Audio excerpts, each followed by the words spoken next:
Hi, this is Mike Hasacek, and this is my training partner, Joe Culler.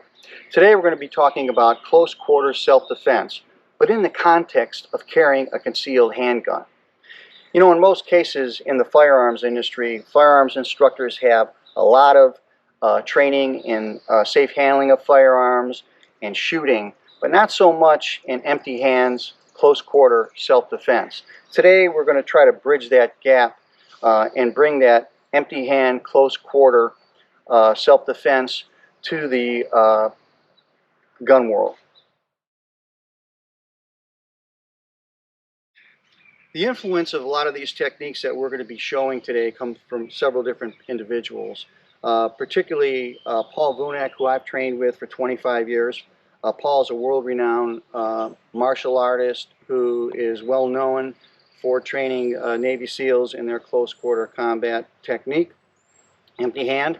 Also, you can check him out at vunak.com, VUNAK.com. Also, Eric Paulson, who is a former two-time world light heavyweight shoot fighting champion and also a UFC fighter. You can check out his technique at ericpaulson.com. That's Eric with a K, E-R-I-K. Also, Gracie Jiu-Jitsu. Some of the chokes that we're going to be doing today come from Gracie Jiu-Jitsu, particularly Henner and Hiram Gracie. You can check them out at gracieuniversity.com. Also, Craig Douglas, who's referred to sometimes as South Narc. He has extensive training in martial arts and also firearms. And you can check him out at shivworks.com. And also Jared Wahongi, who has law enforcement experience and is a world-class martial artist. And you can check him out at tridecomtraining.com. Most of these techniques we're looking at that we're going to be utilizing, we're going to say that we're going to use the 80-20 rule and say that they work about 80% of the time. Nothing is 100%, and what we're really trying to address is the average person. If you're having an altercation with the average person, if you're going to be fighting some MMA fighter or somebody with extensive experience, you're going to have a lot more training to utilize some of the things that we're talking about and understand the counters, but that's for another video. So when we're talking about close quarter combat, what do we mean? Well, we mean 21 feet or closer. As a matter of fact, most altercations happen within 10 feet. And that's what we're going to be focusing on. And we're going to be focusing on the worst case scenario, and that is when somebody takes you down to the ground or when you're in the clinch position.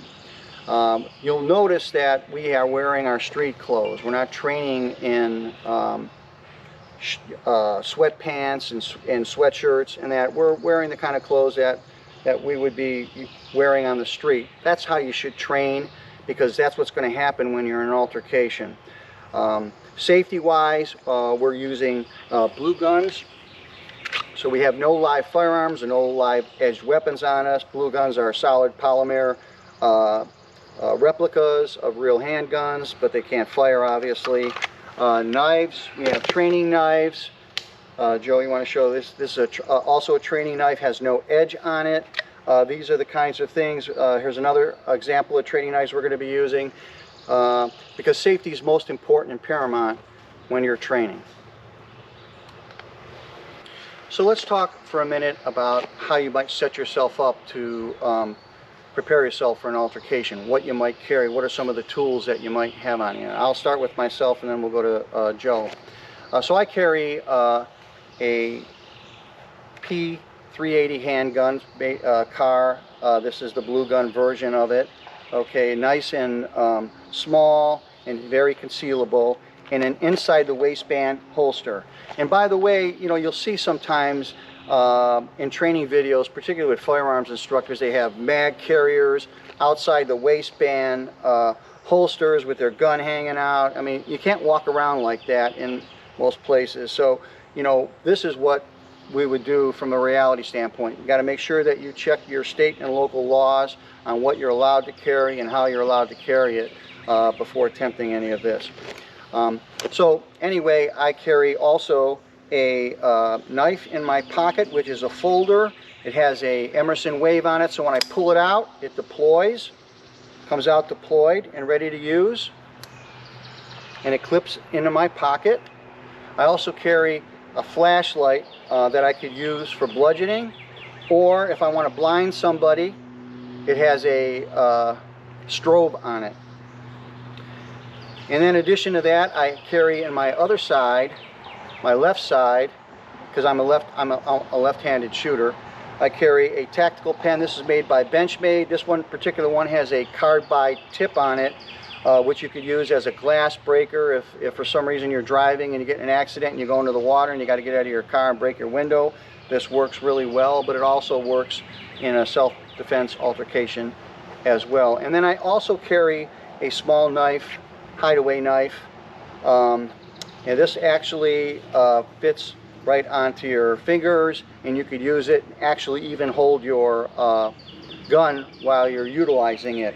Let me show you one other knife. This is a knife that we also recommend carrying, made by Bram Frank. Check him out. This is a tool, and it's got a ramp on it that you could use for striking. You can retain it. It's got a ring on it. This is called the Sandgut. It's a new knife that he's come out with. So if you're shooting, you'll be able to keep a hold of it. It has jimping all over it for being able to grab somebody. We like to train with this and use it and recommend this as well. Joe, go ahead. I also carry strong side at the 3 o'clock. I happen to carry a P9 car. From there, I carry on the left side. I like to carry Spyderco. I like to make my own cutouts so that I can open it fast. And if for some reason it doesn't come out and open, I can catch it on something and open it up. I also carry on the strong side, depending on where I am, what kind of pants I have on, the pocket, same thing. And I also carry a small blade like Mike carries in the strong, kind of the appendix position, because from this point I can reach it from either side and use it either left-handed or right-handed, depending on the situation I'm in and how I need to use it. Okay, one other thing we want to mention is that both of us like to carry is pepper spray. Joe, you want to give us? Yeah, we like to carry pepper spray because it gives you a less lethal option to go to first. And I just happen to carry this one because you can throw it in your pocket, whichever pocket you want. It also has a clip on it that you can clip on your belt or your pants, whatever. Just throw your shirt over it. Yeah, it sticks out a little bit, but it's like handy for jogging or walking in the park or something like that. And it's pretty much on the same thing as your draw for your firearm. You just take it off and you're right there to the thumb. And the great thing about pepper spray too is they make inert versions of the real stuff, so you could practice with it. And we'll probably make a video series on that at some point in time, but we'll put motorcycle helmets on and have the inert spray and practice with that. And it's quite effective, yeah, particularly in the range that that we're talking about. Okay, in this particular situation, this is one of my favorite techniques to utilize, because I want to win, and winning is not having a confrontation and getting away and walking away with all my health. So what I usually do is I carry a little wad of cash in my back pocket, and my theory behind all this is if somebody approaches me and asks me for some money or is roosing me for some reason, if I take that money and I throw it on the ground and I take off, you know, they should feel, hey, that was a pretty easy pickings. I didn't have to work for that, and leave me alone. So let's give an example of what that might look like. Hey, you got some money I can borrow? Hey man, stay back. I need some money.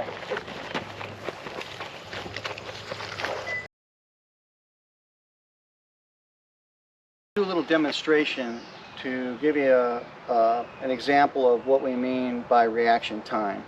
And in a close quarter confrontation, you don't have a lot of time to react. And a lot of concealed carry handgun people think that they're going to be able to draw their gun and take care of any situation, even in very tight, close quarters. And that's really not the case.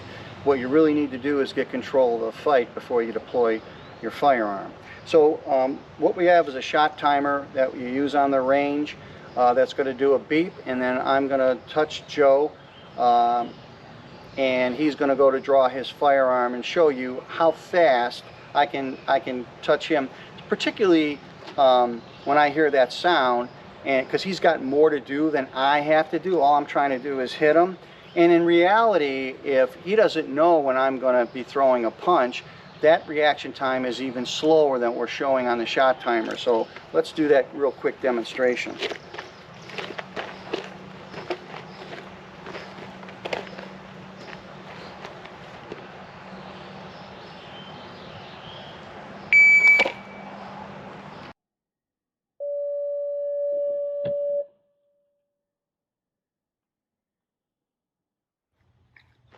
Okay, this time we're going to have Joe try to bring his elbow up to block, and when he hears the sound, and we're going to show you that there's really not a lot of time for him to react, even when we're both hearing it at the same time.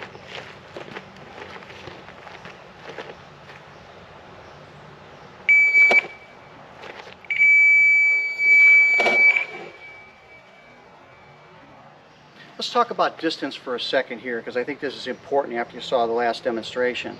And that is, distance is your friend. And you want to stay safe enough where you can react to what you need to react to and keep control of the fight. So for example, if I'm approaching Joe, Joe's not going to let me get close enough like this. He's going to tell me to stay back, and he's moving back. And that's what we want you to get used to doing, is to make sure that you keep that distance and never let anybody get close to you. Now sometimes you can't prevent that. If somebody shoots in and takes you down, and we're going to be talking about that, which is the worst case scenario, there's not a lot you can do about it. You got to deal with the situation. But for the most part, you know, I can't, at this distance I can touch Joe. Okay, if I move back a little bit, just take a step back, Joe, I could kick Joe and probably reach him. If I move back a little bit more, he moves back a little bit more. Now he's at a safe distance where I really can't touch him unless I really move in fast. And if I start to move in, he's got to move back. And that's something that, you know, it's just really being aware of your environment and somebody approaching you and making sure they don't get close enough to do some of the things that we're going to be reviewing on this video. Okay, so now we're going to talk about the worst case scenario, and that is somebody takes you to the ground. So there's a couple principles we want to understand here. One of them is that we need to get control of the fight. So what we need to do is to get tight. We don't want to have a lot of space when somebody takes us down to the ground, because they're going to be hitting us with punches and elbows. And unlike you see on TV, most people can't take very much punishment. You get punched a couple times, or you get elbowed a couple times, that might be the end of the fight. So you need to get control and get tight so you can do your thing. The other thing is you want to have techniques that use the principle of uninterruption. So if I want to tie Joe up when he takes me down to the ground and I want to do something to him, I want to make sure that he can't do something to me while I'm using offense on him. So I want to tie him up in a way that prevents him from defending himself until I want to release him to get him off of me. Or I want to get in a position where I can access some of the tools that we talked about earlier on my person, so I can do some damage to him to get him off of me. Okay, now we're in a situation where Joe has taken me down to the ground and I need to get control of the fight. The worst case scenario is that I allow him to have a lot of space, because Joe is going to be raining punches down on me and I'll be out of the fight pretty quick. So Joe, for example, okay, there's no way you're going to handle anything like that. So you have to get control of the fight. And the first thing you're going to do in the guard position, this is not a jiu-jitsu class, this is the 80-20 rule. We're just giving you some ideas. You're going to bring your legs together and you're going to pull him into you and get real tight with him. So I'm going to pull him in real tight. And this is the position I want to be in, so he can't rain punches on me. And the way I'm going to do that is I can rock him with my legs to get him off balance. So when I hit the ground and he's ready to rain on me, I'm going to get him off balance, and I'm going to get him tight in this position to me. And I'm going to lock my legs, and I'm going to squeeze him, and I'm going to make sure I'm real tight. Not to the point where you're going to get tired from squeezing him, but now I have control of him. Whereas when he was up, he could punch me and elbow me. You know, there's nothing I'm going to be able to, if I get hit with a few of those, I'm out of the fight and it's done. We're assuming if this is a life and death situation where maybe there's somebody pulling my wife away or my grandkid or my child or whoever it is, I need to get back to my feet and get control of the situation. So I'm going to use my legs to move him back and forth off balance. So once I get him tight like this, the next thing I want to do is I'm going to get my arm is going to be around his neck, and I'm going to do something that's going to be so outrageous to him that he is going to want to get off me as fast as he can, and that is that I'm going to bite. Now when I bite him, I'm going to lock him so he can't move, so it's uninterrupted. I could bite his ear, I could bite the tip of his nose, or bite the side of his face off.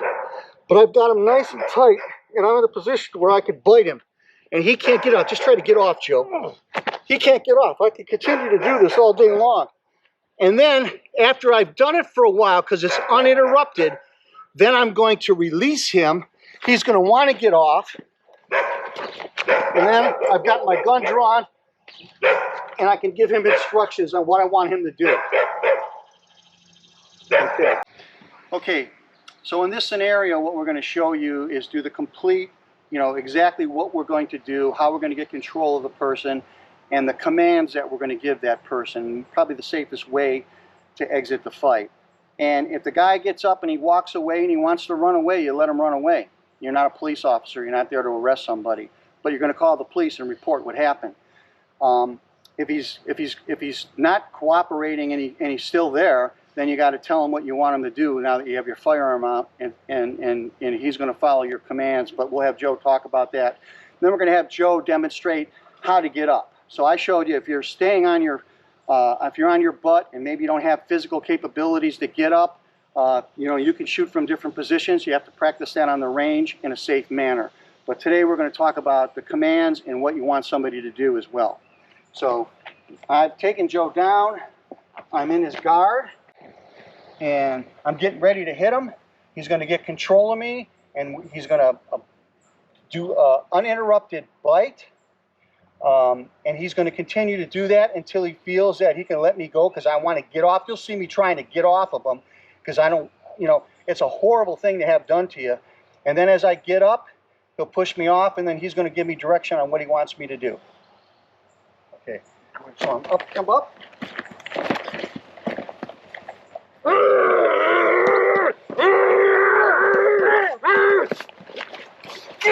Get away!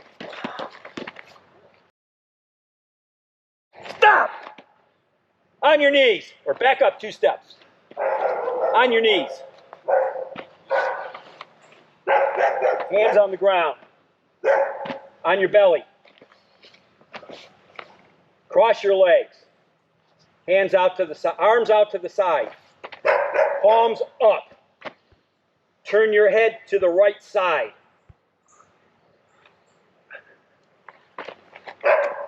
Don't move. Call 911. The reason why Joe had palms up and told me to have my feet crossed is because I have to turn my palms down and uncross my feet if I want to get up, and he will see that motion and be ready to take care of the situation. So we showed you an example of, how to get control of the fight from the ground, the commands to give, calling 911 included. And now we're going to show you 2 things. One is how to draw your firearm safely when you're in this position on your back. And secondly, how you're going to get up to get back on your feet, which is the better place to be, because a lot of times people don't commit crimes by themselves. They have somebody else with them. So you have to be aware that there might be somebody else around. So first we're going to have Joe give us an idea on a couple different ways on how he draws his firearm. First you'll see him, he's moving to his side, he clears a firearm, it's straight out, so he's not sweeping any part of his body, and he's got complete control, okay? And he's bringing his knee under, and he's back in that same position, and he did not sweep himself at all. Okay, Joe, want to give another example? Example number 2. These are just a couple of ideas. Second one is he's just bringing it straight over with his legs completely flat. He has great control. He's got very, very good eyesight access, and this works really well. So those are the 2 examples that we're going to give you on a safe way of drawing your firearm. Now let's talk about getting up. Okay, Joe, let's do the first example of the best way to get up while controlling your firearm. Okay, let's do a bad example first. That's a good idea. Let's do a bad example. Try and use the off arm. Right. He's using his off arm, and he's all tangled up, and that person could charge him, and he could be all discombobulated. So now let's talk about the correct way to do it.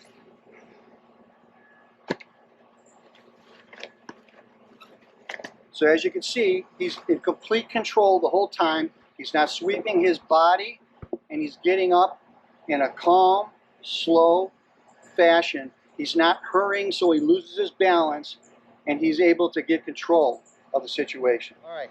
So in this particular situation, we're going to do technique number 2, and that is what we call a fist choke. So what we're going to do is we have got, he's on top of me. I rock him. I get him off balance. Now I'm going to come around, but this time what I'm going to do is I'm going to insert my hand into his throat, and I'm going to take my arm, put it around his neck, grab my forearm from the other side, and my fist is in his throat. And when I slip it in with my hand, and then I'm going to make a fist.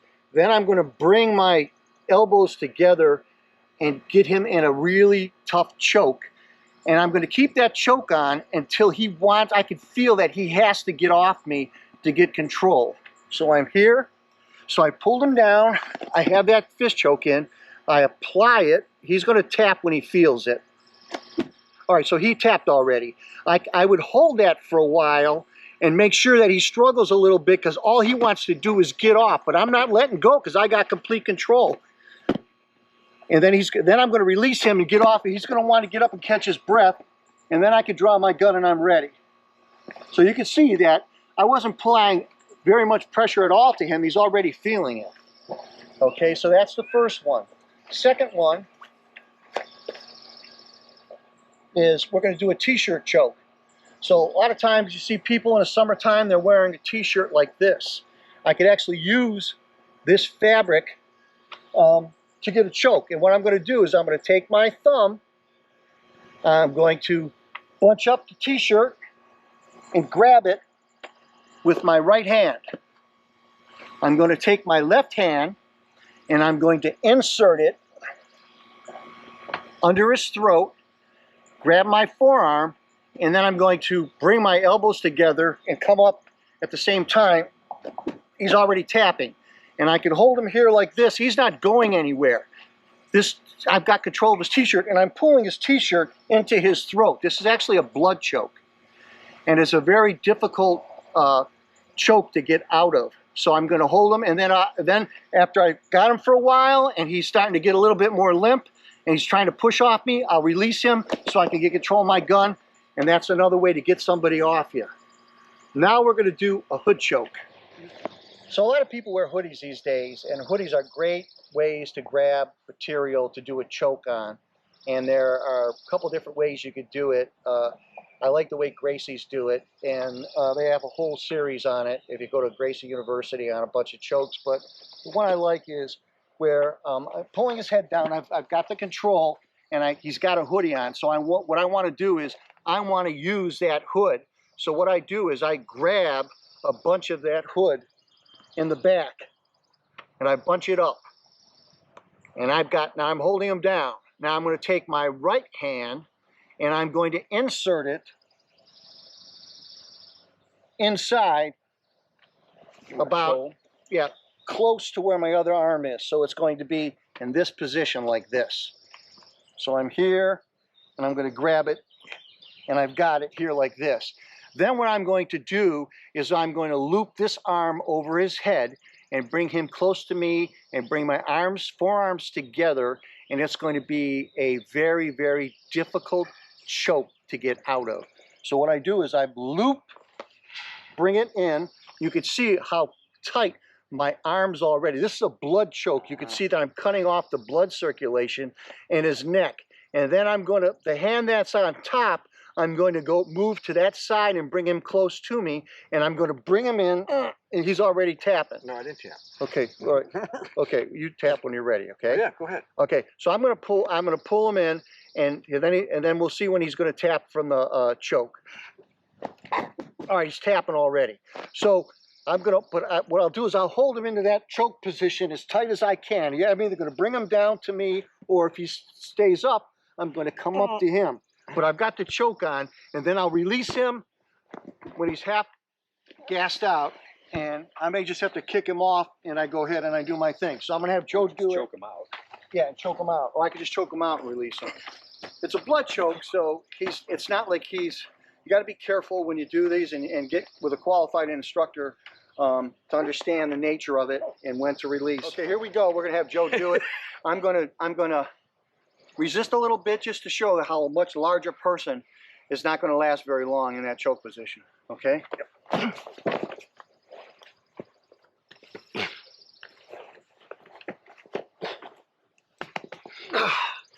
Nice and tight. Okay, good. Scenario, what we're going to do is we're going to get back in the guard position, but this time I want to access one of my tools, and maybe it's going to be this little knife on my side. But I want to be uninterrupted when I put him in a position, so I'll be able to access this. And if I'm going to be, puncturing him with that to get him off me, or loosen him up, or to get control of the fight, I need to make sure that he can't fight back, or he can't interrupt what I'm doing to stop me from my offensive move. So I'm in the guard position like this, and what I want to do is I'm going to rock him. He's got a post. So get back up, Joe. Okay, so when you're rocking somebody, they post to keep their balance. As he posts, I bring his arm to the side, and I take my jawline, and I bring it real close and get this real tight to his face, so his arm is actually choking his neck. His own arm is doing that. And I'm going to move my face towards it to lock it in position. I'm going to take my foot and step a little bit to get a little tighter. I'm going to get kind of a reverse naked choke tightness to it by putting my hand inside where my elbow is, and I'm going to close that and go real tight. He's already tapping. But if I want to access one of my tools, what I'm going to do is step out. I'm going to keep him in this position like this, real tight, where he can't move, and then I can have my way with him. And I can either going to end it, or he's going to get off me real fast. That's a pretty tight, It was tight. very tight. I couldn't move. Tight move. All right, the next one is we're going to talk about is the Kimura, or what Eric Paulson refers to as chicken wing. And I really like this one as well. So what I'm going to do now is I've got, same thing, I'm in the guard position, and Joe comes up. I'm going to make him plant, and as he plants, I'm going to move this arm to the outside, and I'm going to make a figure four. So I'm going to put my hand on his wrist. I'm going to bring this around in here, and I'm going to figure four and lock it. As I lock it, I don't want to be low down here, because if I'm low, he's going to grab his pants, and I'm in a fight. And now I'm in a fight. He's countering me. So what I want to do is I want to bring it high up. Okay, I got to watch him. Okay, and then if I want to break or dislocate his shoulder or rip something, I'm going to just push straight out this way and rip it. And that side of this arm is done for the fight. The other thing I can do is I could post. So I'm going to bring it up high. I'm going to bring his fist down, wrap it around his forearm, keep it high so he stays down. I'm going to step out, and I can access one of my tools and do a job on him uninterrupted, or enough to get him off. So this is kind of a move that really works well, no matter if if somebody's really strong and he's got real power. You're going to move out, you're going to just take it and you're going to bust the arm up to keep them loose. But you can also access your tools when you're in this position. Okay, now we're going to talk about a little different scenario where we're both on our feet and we're very, very close together. And there are things that we can do to get control of the fight. If I'm several feet from Joe, trying to draw my firearm, is going to be is not a smart thing, because he sees that and his focus is going to be on that firearm. So what I need to do is get control of the fight. Once I have him under control, then I can draw my firearm and do what I have to do and call 911 and get aid from the police. So the first thing I'm going to show is one of Eric Paulson's specials, and it's a Darce choke.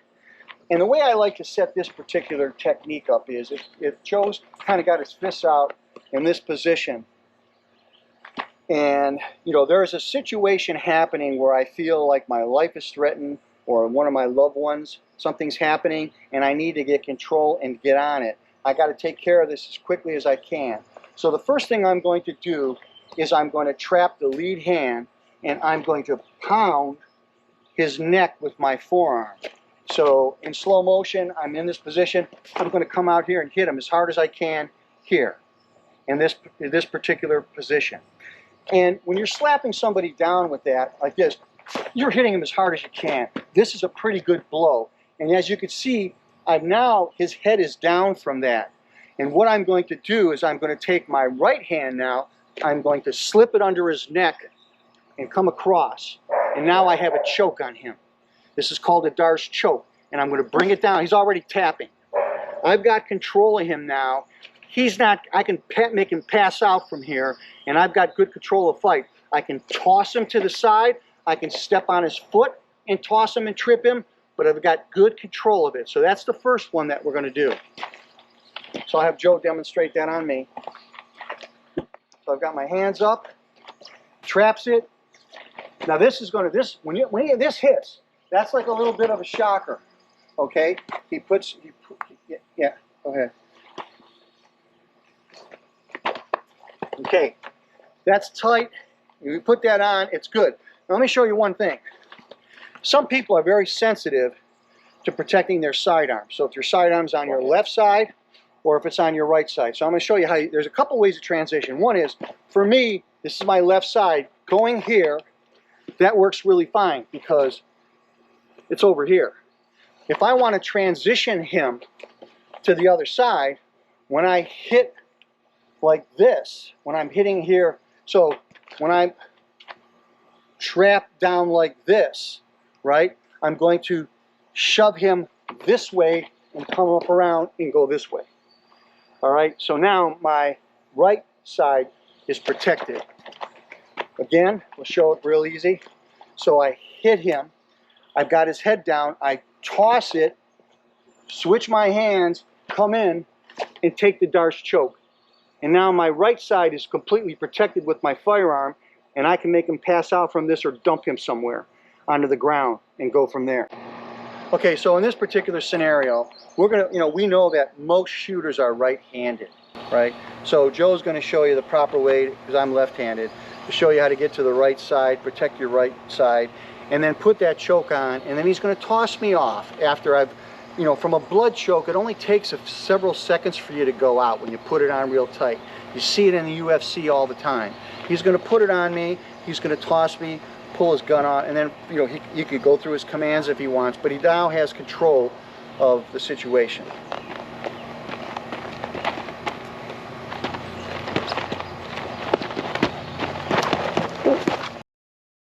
Good job. That was good. That was good. So you could see how off balance I was, because when he put that choke on, I was actually starting to go out from it. So, your lights start to go out, you start seeing the little stars.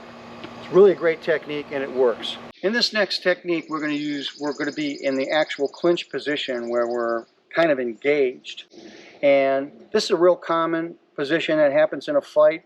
People clinch each other, somebody comes up on you real fast, and the last thing you want to be doing is trying to draw your gun in the middle of a clinch situation. So we're going to show you how to get control of the fight in the clinch situation, and a couple of options on how you can turn it around and be able to draw your firearm. So the first one is, this is the clinch position. Okay, so I've got he's under my arm, and he has my arm tucked here, and I'm in the same position. So it's like a tussle. Now the last thing that you want to do is stay in this tussle. You know, this is something that you don't want to be in. This is the fight. So if I'm like here and we're muscling, I could lose my balance, be thrown to the ground, or whatever happens. So I want to be able to have an option that's going to get me out of this thing pretty quick.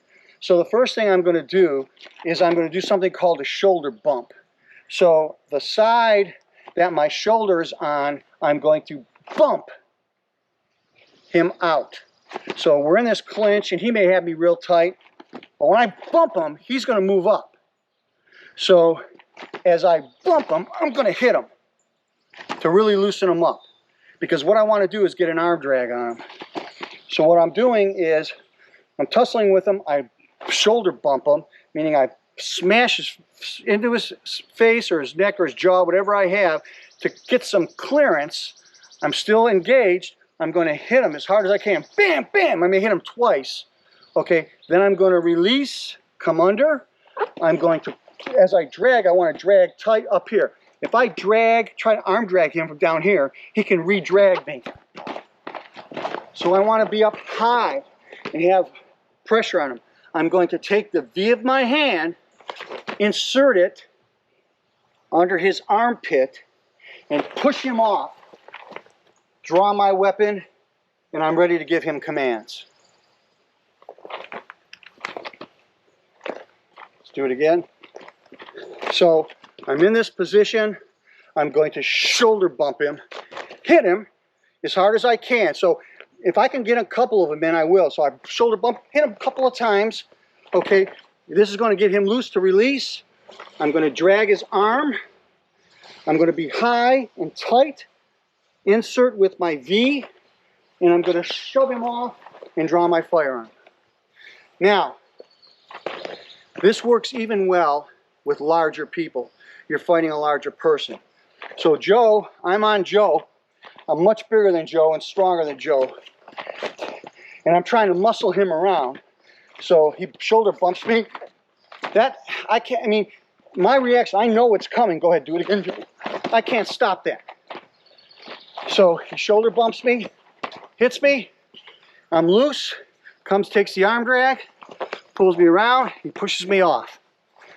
Now if he wants, he can draw his gun and take a couple of shots from here. This next demonstration, Joe is actually going to draw his firearm and shoot while he has me tied up, and show us a safe way to use that arm drag to get behind me and to get a couple shots off in a life and death situation. Shoulder bump, punch, punch. Bang, bang. Okay. So it's really easy to do, works well in an altercation, and you get good control. Next technique we're going to do is a limp arm. Very similar. We want to always hit to get some room. But I'm in this position, and I'm going to shoulder bump him. Actually, let's turn this way for the camera. I'm going to shoulder bump him. I'm going to limp my arm out here and bring it straight up. Punch him off, and then I can draw my weapon if I want to do that, but to get him off me. But so again, I'm going to shoulder bump him, limp arm up. Now, hold that tight for a minute, Joe. He's holding it tight. I shoulder bump him to get some room. I just limp arm this, let this arm go limp, come straight up and get that nice shot, and I'm ready to draw my firearm, but I've got him off me.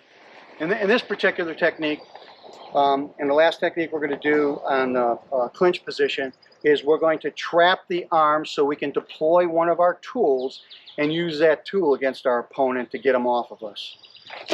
So in this position, Joe what he does is he traps my arm so I can't get my hand out, and he's deploying a weapon. Now he goes to work, and I'm done, and he can get me off. Let's do it from the other side. Okay, we're going to do the same I'm going to demonstration do from the other way, side. but I'm going to do Okay. the fixed way. All right. So we're in this position. He's going to trap my arm. I can't pull it out. Gets it in there. So he's lifting up on his elbow to raise me up as he's coming in with that knife. And he can push me off. He can either finish me with that knife, or he can push me off, get me under control, call the police, and go from there. A lot of instructors like to use the outside Russian arm bar. I think it works really well, and if you practice it a lot, you can get pretty good at it. But the problem you have is there's so many short strokes. You come in, you're going around, you pull you out. Or if I'm coming around and I get it here, he comes right, just come right around. He just grabs it. You know, it's has a little more risk to it, but sometimes it can be safer because you're to the outside. What we like to do is go inside. We like to force it against him. So he grabs me, I come in and I'm going to go double underhooks. I'm locking that elbow. I'm underneath, and my elbow is locking his chest so he can't come around me and get that knife. Then what I'm going to do is I'm going to knee him, and I may start with the thighs, knee his stomach. I may come in here and hit once on his head, and then I'm going to lock that blade like this, bring it back, put a figure 4 on it, and now he is mine. I can bludgeon him in the head, cut him with the knife, and but I've got complete control of him. So again, Go through just the whole thing. yeah, he comes up and grabs me.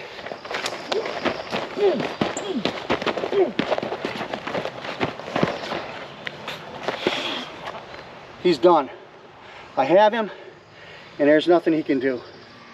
Okay, what we see a lot of instructors teaching these days is this particular defense where they bring their arm up, left or right hand, and then draw their gun like this, like it's going to protect their whole face and everything. And I think the biggest risk you have in reality in a fight is somebody coming in and hitting you with a hook and knocking you off. What knocks you out is getting hit in your jaw. So if Joe is putting his guard up like that, and I come across and I throw a left hook and I hit him, I mean, that's not protected anything. I'm on him. But if he uses something that I saw introduced by Craig Douglas of ShivWorks, where he brings his elbow up, he is now protecting both jaw lines, where if I come in and I'm trying to throw a left hook, he's blocking it. If I'm throwing a haymaker, he's got it blocked. He can draw his gun, and he can back fist me to keep me off. So we kind of like that particular technique better than we would using something like this. The other thing is it's more natural to go like this than it is to go like this. You can get really good at it if you practice it 1,000 times, and you know, we don't ever want to bash other martial artists and systems because we think it all works pretty well. It's just a preference that we have. So I want to thank you for watching today. We'll be making some videos in the future, picking some different topics that we think are relevant to close quarter combat for those who carry concealed handguns. And we hope you enjoyed it, and God bless you.